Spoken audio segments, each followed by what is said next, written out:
Assalamualaikum warahmatullahi wabarakatuh. Perkenalkan, nama saya Muhammad Iqbal Triputra. NIM saya 24400636662. Dengan Bapak Christine Siregar sebagai dosen kelas saya. Assalamualaikum warahmatullahi wabarakatuh. Perkenalkan, nama saya Muhammad Malik Fajar dengan NIM 24400666802. Dengan Pak Christian Siregar sebagai dosen kelas saya. Perkenalkan, nama saya Muhammad Irfansyah dengan nomor NIM 24400088135 dengan dosen Pak Christian Siregar. Hai, perkenalkan saya Fania Davin dengan NIM 24400888192. Perkenalkan, nama saya Fajar Yudiantoro Adiputra.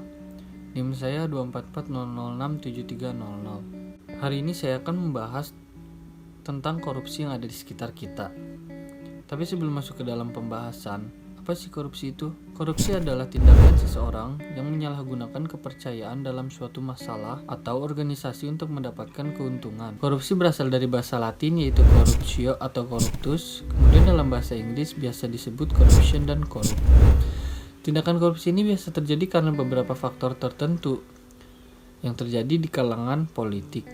Terjadinya korupsi ini tentu saja sangat merugikan masyarakat, sebab yang dikorupsi itu sebagian besar uang rakyat serta untuk pembangunan negara. Kebanyakan penduduk di Indonesia menganggap bahwasannya korupsi itu hanya dapat dilakukan oleh para petinggi-petinggi negara ataupun pejabat-pejabat saja.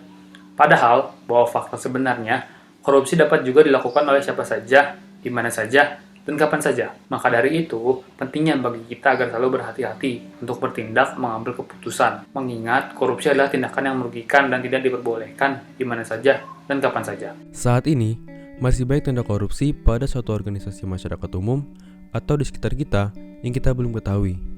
Jika kita saat ini sulit untuk memberantas korupsi, maka kita harus mencoba untuk menghilangkan kebiasaan penyalahgunaan kekuasaan agar tidak ada tindak korupsi pada generasi selanjutnya. Ada beberapa contoh tindakan yang sudah mencerminkan tindak korupsi pada masyarakat umum, antara lain seperti bendahara kelas yang memanfaatkan uang kas kelas untuk kepentingannya sendiri, seorang anak yang meminta uang kepada orang tuanya melebihi dari yang dibutuhkan atau menggunakan alasan yang sebetulnya tidak ada atau bohong. Tindakan semacam itu akan menjadi titik awal dari tindakan korupsi. Coba bayangkan, jika ada orang yang sejak dulu sudah sering melakukan kecurangan seperti itu, lalu diberi kekuasaan yang lebih besar, mungkin akan sangat berbahaya dan merugikan. Tidak lebih mementingkan diri sendiri atau tidak bersikap egois juga menjadi salah satu cara untuk mencegah tindak korupsi. Maka dari itu sangat penting untuk tidak bersikap egois. Karena kebanyakan orang-orang yang melakukan korupsi ialah karena keegoisannya sendiri. Egois adalah hal yang manusiawi, tapi jika sudah melewati batasnya, maka itu akan merugikan orang lain. Selalu ingat, jangan pikirkan diri sendiri, tapi selalu pikirkan keadaan orang lain juga. Dengan begitu, kita dapat membuat batas keegoisan dalam diri kita sendiri. Nah, jadi pikirkanlah sebelum bertindak karena kita hanyalah manusia biasa yang tidak luput dari sebuah kesalahan. Korupsi bisa saja kita lakukan dimanapun dan kapanpun tanpa kita sadari itu merupakan suatu tindak korupsi.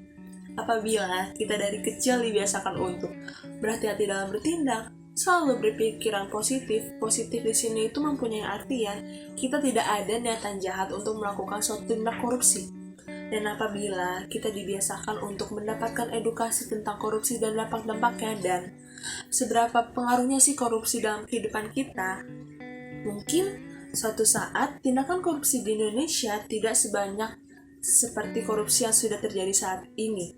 Dan mungkin bisa saja suatu saat kita hidup tanpa adanya korupsi. Baiklah, sampai sini saja pembahasan tentang korupsi di sekitar kita. Pada intinya, jika ada kebiasaan kecil yang menjuru ke tindak korupsi, hilangkan kebiasaan itu.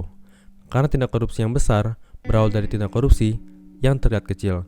Kita juga perlu mengedukasi setiap orang tentang dampak buruk dan pengaruh buruk dari tindak korupsi. Sekian video dari kami, terima kasih.